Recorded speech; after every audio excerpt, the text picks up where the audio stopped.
আমি আমার পুরো জীবন ইসরায়েলের পক্ষে ছিলাম। প্রেসিডেন্ট ট্রাম্প প্রেসিডেন্ট ম্যাক্রো বলেছেন নোবেল পুরস্কার পেতে হলে আপনাকে গাজা যুদ্ধ বন্ধ করতে হবে।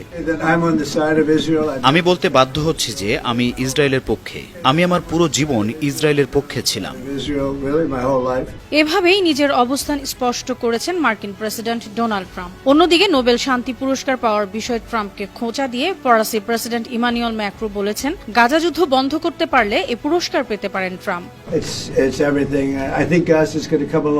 মঙ্গলবার নিউ ইয়র্কে জাতিসংঘের সাধারণ পরিষদের অধিবেশনের ফাঁকে ট্রাম্প ম্যাক্রোর এমন কথোপকথন হয়। সাক্ষাৎকারটি নেন ফরাসি টেলিভিশন BFM টিভির একজন প্রতিবেদক। ফরাসি প্রেসিডেন্ট ডোনাল্ড ট্রাম্পের উদ্দেশ্যে বলেন, আমি একজন মার্কিন প্রেসিডেন্টকে দেখছি যিনি আজ সকালে সাধারণ পরিষদে বলেছেন আমি শান্তি চাই, আমি এই সংঘাতের সমাধান করব। তিনি নোবেল শান্তি পুরস্কার চাইছেন, কিন্তু এই পুরস্কার পাওয়া সম্ভব হবে কেবল তখনই যদি গাজা যুদ্ধ তিনি বন্ধ করতে পারেন।